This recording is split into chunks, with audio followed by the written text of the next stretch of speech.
So in this video, we're going to look at a more formalized system for the classification of matter often used in introductory chemistry courses.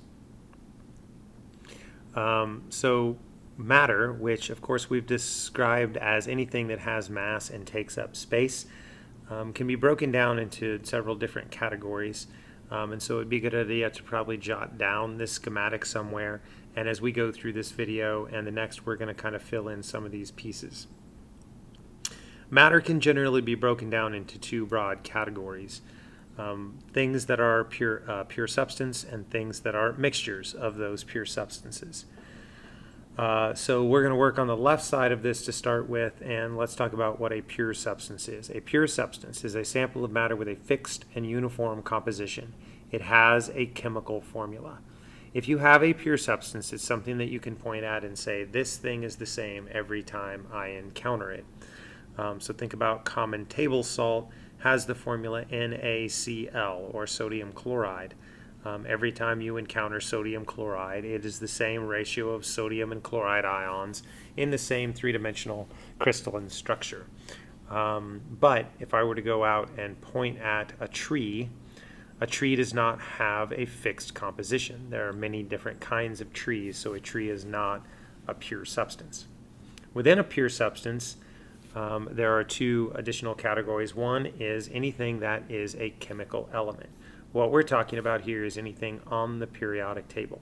Again, fixed and uniform composition, chemically will always behave the same number of protons, same number of electrons. And so, for instance, we can look at sodium metal, which is over here on the left side of the periodic table, Na. Sodium metal is always the same every time you encounter it, and it always has the same basic set of reactions. You'll notice these hunks of metal are in a jar that seems to contain a liquid. That is some kind of an oil to keep any water from getting near the sodium. Sodium is explosive when it is put in water. Here we have something that is probably not familiar to you in this form, but familiar to you most days of the week you're at school. This is carbon graphite. So this is a form of carbon that we generally use in pencils for pencil lead.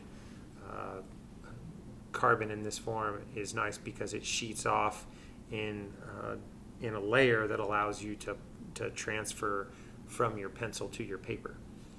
Here we have activated plutonium. So plutonium is an element on the periodic table that we use to generate power in nuclear reactors. And if you generate just enough power, you can power one of these things. It'll take you roughly 1.21 gigawatts, and then you can travel wherever you would like. 1985 is as good a place as any.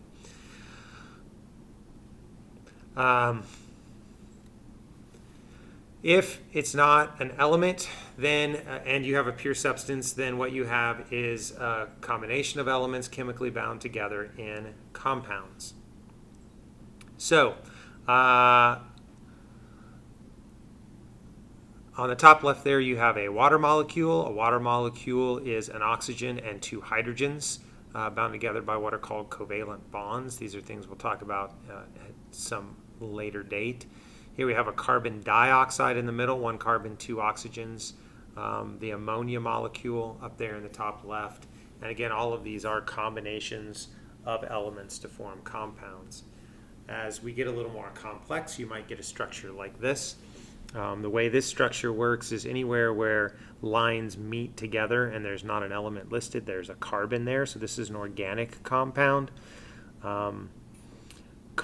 Primarily carbons and hydrogens, but we also have a couple of nitrogens and oxygens in there. This particular structure is fairly useful to the operation of society. This is the form of the caffeine molecule. This right here is a quartz crystal. It is what's called a network covalent solid, so it's a giant molecule of interconnected silicon and oxygens. But again, it has a fixed chemical formula that every time we encounter it, it's the same. And so that is the pure substance side of things that you can write chemical formulas, either elements off the periodic table or combinations of elements in ratios that are consistent every time you encounter those substances. And our next video, we'll take a look at the other side of the table and talk about mixtures.